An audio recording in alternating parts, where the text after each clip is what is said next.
ಜೀವನ ಎಷ್ಟು ವಿಚಿತ್ರ ಅಲ್ವಾ ಗೌತಮ್ ಅವರೇ? ಏನ್ರಿ ಇಷ್ಟೊತ್ತಿನಲ್ಲಿ ಇದ್ದಕ್ಕಿದ್ದಾಗೆ ಜೀವನದ ಬಗ್ಗೆ ಮಾತಾಡ್ತಾ ಇದ್ದೀರಾ?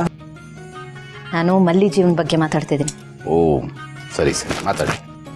ದಿನ ಶುರುವಾದಾಗ ಎಷ್ಟು ಆಸಕ್ತಿ ಇತ್ತು, ಎಷ್ಟು ಖುಷಿ ಇತ್ತು. ಆದರೆ ಹೋಗ್ತಾ ಹೋಗ್ತಾ ಆಸಕ್ತಿ ಎಲ್ಲ ಆತಂಕಕ್ಕೆ ಬದಲಾಯಿತು.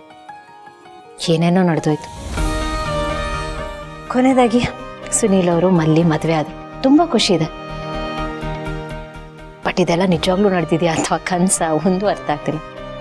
ಆದರೂ ಮನಸ್ಸಿಗೆ ಒಂಥರ ನೆಮ್ಮದಿ ಇದೆ. ನಿಮ್ಗೆ ಹೇಗೆ ಅನ್ನಿಸ್ತಾ ಇದೆಯಲ್ಲ, ಎಕ್ಸಾಕ್ಟ್ಲಿ ನನಗೂ ಹಾಗೆ ಅನ್ನಿಸ್ತಾ ಇದ್ದಾರೆ. ಒಂದು ದೊಡ್ಡ ಭಾರ ಹೂವೆತ್ತೋ ರೀತಿ ಮುಗಿದೋಯ್ತು. ಜೀವನ ಪೂರ್ತಿ ಬರೀ ಕಷ್ಟನೇ ನೋಡಿದಾಳೆ ಹುಡುಗಿ.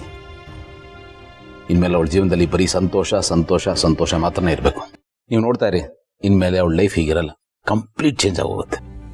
ಹೌದು, ಲೈಫ್ಗೆ ಬೇರೆ ಕಲರೇ ಬಂದ್ಬಿಡುತ್ತೆ. ಎಸ್ ಭೂಮಿಕಾ, ನಾವು ಇಷ್ಟು ದಿವಸ ಗಡಿಬಿಡಿನಲ್ಲಿ ಅವಳು ಮದುವೆ ಹೇಗೆ ಮಾಡಬೇಕು, ಏನು ಮಾಡಬೇಕು, ಬರೀ ಇದ್ರ ಬಗ್ಗೆನೇ ಯೋಚನೆ ಮಾಡಿದ್ವಿ. ಒಂದು ಇಂಪಾರ್ಟೆಂಟ್ ವಿಷಯನೇ ಮರ್ತ್ಬಿಟ್ವಲ್ಲ. ಏನು? ಹನಿಮೂನು. ಅವ್ರಿಬ್ಬರನ್ನು ಹನಿಮೂನ್ ಕಳಿಸ್ಬೇಕಲ್ವಾ? ಈಗಲೇನಾ? ಈಗಲೇ, ಇನ್ಯಾವಾಗ? ಈಗಲೇ ಅವಳ ಹತ್ರ ಸ್ವಲ್ಪ ಟೈಮ್ ಅಂತ ಇರೋದು. ಎಕ್ಸಾಮ್ ಪಾಸ್ ಆಗಿದ್ದಾಳೆ, ನೆಕ್ಸ್ಟ್ ಇಂಟರ್ವ್ಯೂ, ಟ್ರೈನಿಂಗು ಅಂತ ಮಣ್ಣು ಮಸಿ ಬ್ಯುಸಿ ಆಗ್ಬಿಡ್ತಾಳ್ರಿ. ಅಟ್ಲೀಸ್ಟ್ ಈ ಟೈಮ್ನಲ್ಲಾದ್ರೂ 4 ದಿವಸ ಸಂತೋಷವಾಗಿರ್ಬೇಕಲ್ವಾ ಅವಳು? ನೀವು ಯೋಚನೆ ಮಾಡಿ, ನಾನು ಯೋಚನೆ ಮಾಡ್ತೀನಿ ಎಲ್ಲಿ ಕಳಿಸ್ಬೋದು ಅಂತ. ಅವನ ಹತ್ರ ಪಾಸ್ಪೋರ್ಟ್ ಇದ್ರೆ ಯಾವುದಾದ್ರೂ ಫಾರಿನ್ ಡೆಸ್ಟಿನೇಷನ್ ಕಳಿಸ್ಬೋದು. ಇದೆಯಲ್ಲೂ ಗೊತ್ತಿಲ್ವೇ? ಇಲ್ಲದೇ ಇದ್ರೆ ಏನಂತೆ, ನಮ್ಮ ಈ ಸುಂದರವಾದ ದೇಶದಲ್ಲೇ ಸುಂದರವಾದ ಜಾಗ ಎಷ್ಟೋ ಇದೆ, ಅಲ್ಲಿಗೆ ಕಳ್ಸೋರಾಯ್ತು ಅಲ್ವಾ? ಹಾಗೆ ಮಾಡಿ. But anyways, thank you so much. ಥ್ಯಾಂಕ್ಸಾ? ನನಗ ಯಾಕೆ? ಮಲ್ಲಿ ಜೀವನ ಬದಲಾಯಿಸಿದ್ದಕ್ಕೆ, ಯಾವುದು ಅಡೆತಡೆ ಇಲ್ಲದೆ ಅವಳು ಮದುವೆ ಮಾಡಿಸಿದ್ರಲ್ಲ, ಅದಕ್ಕೆ ಥ್ಯಾಂಕ್ ಯು. ಜೀವನನ ಬದಲಾಯಿಸಿದ್ ನೀವು, ನಾನು ಬರೀ ಮದುವೆ ಮಾಡಿಸ್ದೆ ಅಷ್ಟೇ. ಇನ್ಫ್ಯಾಕ್ಟ್ ನಾನು ನಿಮಗೆ ಥ್ಯಾಂಕ್ಸ್ ಹೇಳ್ಬೇಕು. ಏಕೆ? ನೀವು ನನ್ನ ಜೀವನ ಬದಲಾಯಿಸಿದ್ದು, ಅದಕ್ಕೊಂದು ಅರ್ಥ ಕೊಟ್ಟಿದ್ದು, ಅದಕ್ಕೆ. ಹಾಗೆ ನೋಡಿದ್ರೆ ನಾನು ನಿಮ್ಗೆ ಅದನ್ನೇ ಹೇಳಬೇಕು. Same to same. Thank you so much. Welcome and thank you.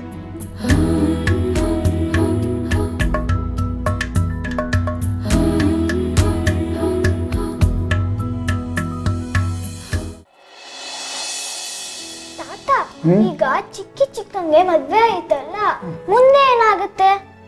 ಮುಂದೆ ಅಂದ್ರೆ ಈಗ ಮದ್ವೆ ಆದ್ಮೇಲೆ ಹುಡುಗಿರು ಗಂಡನ ಮನೆಗೆ ಹೋಗ್ತಾರಲ್ವಾ, ಮತ್ತೆ ಇಲ್ಲಿಗೆ ಬರಲ್ವಾ? ಬರ್ತಾಳೆ ಪುಟ್ಟಿ, ಅದು ಅವಳ ಮನೆನೇ ತಾನೆ. ಮಲ್ಲಿ ಚಿಕ್ಕಿ ಅಲ್ಲಿಗೆ ಬಂದೇ ಬರ್ತಾಳೆ. ಆದ್ರೆ ಮದ್ವೆ ಆದ್ಮೇಲೆ ಹುಡುಗಿರು ಗಂಡನ ಮನೆಗೆ ಹೋಗ್ಬೇಕಲ್ವಾ? ಈಗ ನೋಡಿ ಅಮ್ಮಮ್ಮ, ಅಮ್ಮ ಪಪ್ಪನ್ ಮದ್ವೆ ಆಗಿ ಈ ಮನೆಯಿಂದ ಆ ಮನೆಗೆ ಹೋಗಿದ್ದಾರೆ. ಈಗ ಅಪೇಕ್ಷಾ ಚಿಕ್ಕಿ ಮದ್ವೆ ಆಗಿ ಈ ಮನೆಯಿಂದ ಆ ಮನೆಗೆ ಹೋಗಿದ್ದಾರೆ. ಮಹಿಮಾ ಅತ್ತೆ ಮದ್ವೆ ಆಗಿ ಆ ಮನೆಯಿಂದ ಈ ಮನೆಗೆ ಬಂದಿದ್ದಾರೆ. ಸೊ ಎಲ್ಲ ಹುಡುಗಿರು ಮದ್ವೆ ಆದ್ಮೇಲೆ ಗಂಡನ ಮನೆಗೆ ಹೋಗ್ಬೇಕಲ್ವಾ ಅಮ್ಮಮ್ಮ? ಹೌದು ಪುಟೆ, ಮದುವೆ ಆದಮೇಲೆ ಹುಡುಗಿರು ಗಂಡನ ಮನೆಗೆ ಹೋಗ್ತಾರೆ, ಗಂಡನ ಜೊತೆ ಬದುಕು ಕಟ್ಕೋತಾರೆ. ಯಾಕೆ ಈ ಥರ ರೂಲ್ಸು? ನಾನು ಮದ್ವೆ ಆದ್ಮೇಲೆ ಪಪ್ಪ ಅಮ್ಮನ ಜೊತೆನೇ ಇರೋದು, ನಾನು ಎಲ್ಲೂ ಹೋಗಲ್ಲಪ್ಪ. ನಾವು ಚಿಕ್ಕಿನ ಎಷ್ಟು ಮಿಸ್ ಮಾಡ್ಕೊಂತೀವಿ ಗೊತ್ತಾ? ಹೌದು ತಾತ, ಚಿಕ್ಕಿ ಇದ್ರೆ ನಮಗೆ ಸಪೋರ್ಟ್ ಮಾಡ್ತಾರೆ, ಆದ್ರೆ ಪಾರ್ಟ್ನರ್ ಇಲ್ಲಾಂದ್ರೆ ಯಾರು ಸಪೋರ್ಟ್ ಮಾಡ್ತಾರೆ? ನಂಗಂತೂ ತುಂಬಾ ಬೇಜಾರಾಗ್ತಿದೆ. ಯಾಕೋ ನೀವಿಬ್ರು ನಿಮ್ಮ ಚಿಕ್ಕಿ ಬಗ್ಗೆ ಇಷ್ಟು ಪೊಸೆಸಿವ್ ಆಗ್ತಾ ಇದ್ದೀರಾ? ಎಲ್ಲಿ ಹೋಗ್ಬಿಡ್ತಾಳ ಅವಳು? ನಿಮ್ಮ ಮನೆಗೆ ಬಂದೇ ಬರ್ತಾಳೆ ತಾನೆ, ಅವಳು ಇದೇ ಊರಲ್ಲಿದ್ದಾಳೆ ತಾನೆ. ನಿಮ್ಮನ್ನು ನೋಡಬೇಕು ಅನ್ನಿಸ್ದಾಗೆಲ್ಲ ಬಂದು ಹೋಗಿ ಮಾಡ್ತಾಳೆ. ಪಾಪ ನಮ್ಮ ಮಲ್ಲಿಗಾದ್ರೂ ಯಾರಿದ್ದಾರೆ? ಅಪ್ಪ ಅಮ್ಮ ಯಾರಾದರೂ ಇದ್ದಾರಾ? ಯಾರೂ ಇಲ್ಲ. ಸೊ ಹಾಗಾಗಿ ಅವಳು ನಿಮ್ಮ ಹತ್ರನೇ ಜಾಸ್ತಿ ಬರ್ತಾಳೆ. ಅವಳಿಗೂ ನಾಳೆ ಏನಾದರೂ ಸಪೋರ್ಟ್ ಬೇಕು ಅಥವಾ ನಿಮಗೆ ಅವಳಿಂದ ಸಪೋರ್ಟ್ ಬೇಕು ಅಂದರೆ ಅವಳು ನಿಮ್ಮ ಹತ್ರ ತಾನೇ ಬರಬೇಕು. ಸರಿ, ಈಗ ನಮ್ಮನ್ನ ಇಲ್ಲಿ ಯಾಕೆ ಕರ್ಕೊಂಡು ಬಂದಿದ್ದೀರಾ? ನಮ್ಮನ್ನ ಚಿಕ್ಕಿ ಹತ್ರ ಕಳಿಸಿ, ನಾವು ಚಿಕ್ಕಿ ಜೊತೆ ಇರಬೇಕು. ಅಲ್ಲ ಪುಟಿ, ಯಾಕೆ ಇಷ್ಟು ಆತರ ಪಡ್ತೀಯ? ಹೋದ್ರಾಯ್ತು ಬಿಡು. ಹೋಗಿ ತಾತ, ನೀವು ಯಾವಾಗ್ಲೂ ಹೀಗೆ. ಅಲ್ಲೇನಾದ್ರೂ ಆಗಂಗಿಲ್ಲ, ನಮ್ಮನ್ನ ಇಲ್ಲಿ ಕರ್ಕೊಂಡು ಬಂದ್ಬಿಡ್ತೀರಾ. ಯಾಕೆ ಪುಟಿ ನೀವಿಬ್ರು ಹಿಂಗೆ ಮಾತಾಡ್ತಾ ಇದ್ದೀರಾ? ಅಮ್ಮಮ್ಮನ ಜೊತೆ ಬೋಡ ತಾತದ ಜೊತೆ ಇರಕ್ಕೆ ನಿಮ್ಗೆ ಇಷ್ಟ ಇಲ್ವಾ? ಅಲ್ಲ ಮಮ್ಮ, ನಿಮ್ ಜೊತೆ ಇರೋದು ನನಗೆ ಇಷ್ಟ ಇದೆ. ಅದ್ರಲ್ಲಿ ಚಿಕ್ಕಿ ಹೊಸ ಒಡವೆ, ಹೊಸ ಸೀರಿಯಲ್ ಹಾಕೊಂಡಿದ್ದಾರೆ. ಅವ್ರ ಜೊತೆ ಫೋಟೋ ತೆಗೆಸ್ಕೋಬೇಕು ಅಂತ ಆಸೆ ಆಗುತ್ತಲ್ವಾ ಮಮ್ಮ? ಹೌದು ಅಮ್ಮಮ್ಮ, ಕರ್ಕೊಂಡೋಗಿ ಅಮ್ಮಮ್ಮ. ನೀವಿಬ್ರು ಇವತ್ತು ಅಲ್ಲಿ ಹೋಗಂಗಿಲ್ರೋ. ಇವತ್ತು ಅಲ್ಲಿ ಶಾಸ್ತ್ರ ಇದೆ. ಒಂದು ಕೆಲಸ ಮಾಡಿ, ನೀವಿಬ್ರು ನಾಳೆ ಹೋಗಿ ಆಯ್ತಾ? ಶಾಸ್ತ್ರನ? ಯಾವ ಶಾಸ್ತ್ರ? ಮುಚ್ಚು ನೋಡಿ, ನನ್ನ ಬಿಟ್ಬಿಟ್ಟು ಶಾಸ್ತ್ರ ಮಾಡ್ತಾ ಇದ್ದಾರೆ. ಅದೇನ್ ಶಾಸ್ತ್ರ ನಮ್ಮನ್ ಬಿಟ್ಬಿಟ್ಟು? ಅಯ್ಯೋ, ಇವ್ರ ಮುಂದೆ ಹೇಳಿದ್ದೆ ತಪ್ಪಾಗೋಯ್ತಲ್ರಿ. ನೋಡು ಪುಟಿ, ನೀವಿಬ್ಬರು ಚಿಕ್ಕವರಲ್ವಾ, ನಿಮಗೆ ಅರ್ಥ ಆಗೋದಿಲ್ಲ. ಅದಕ್ಕೆ ಅಮ್ಮಮ್ಮ ಹಾಗೆ ಹೇಳಿದ್ದು, ದೊಡ್ಡವ್ರು ಮಾಡೋ ಶಾಸ್ತ್ರ ಅಂತ.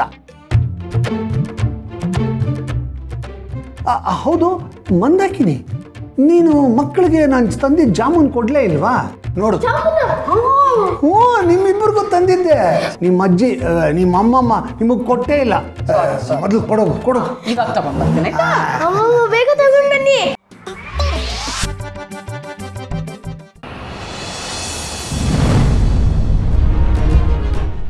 ನಿನ್ನ ನೀನು ಕಿಲಾಡಿ ಅನ್ಕೊಂಡಿದ್ದೆಲ್ಲ, ಎಲ್ರ ಮುಂದೆ ದೊಡ್ಡ ಫೂಲ್ ಆಗ್ಬಿಟ್ಟಿಲ್ಲ.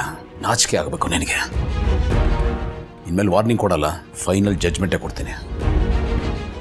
ಇನ್ ಮುಂದೆ ಮಲ್ಲಿ ಸಾಮಾನ್ಯ ಹುಡುಗಿ ಅಲ್ಲ, ಅವಳು UPSC ಕ್ಲಿಯರ್ ಮಾಡಿದಾಳೆ. ಅತಿ ಶೀಘ್ರದಲ್ಲಿ IPS ಆಗ್ತಾಳೆ. IPS ಮಲ್ಲಿ, ಆ ಸ್ಟಾರ್ ಅವಳ ಭುಜದ ಮೇಲೆ ಬರುತ್ತೆ.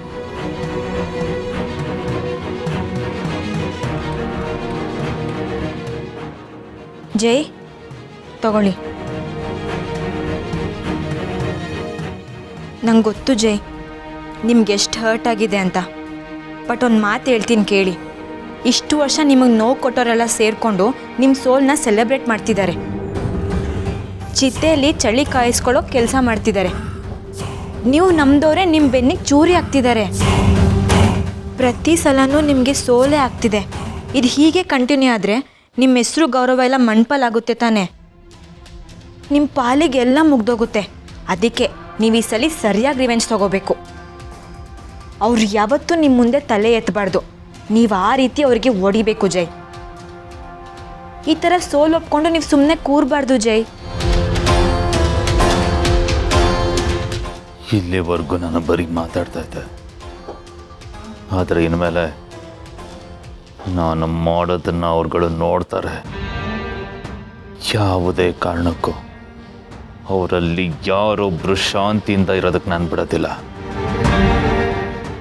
ಪೀಸ್ ಆಫ್ ಮೈಂಡನ್ನು ಪೀಸ್ ಮಾಡಕ್ಕೆ ಬಿಡ್ತೀನಿ. ಅವನಾಗಲಿ ಅಥವಾ ಅವಳಾಗಲಿ ಇಬ್ಬರನ್ನೂ ನೆಮ್ಮದಿಯಾಗಿರಕ್ಕೆ ಬಿಡಲ್ಲ. ಏನು ಮಾಡ್ತೀರಾ ಜೈ?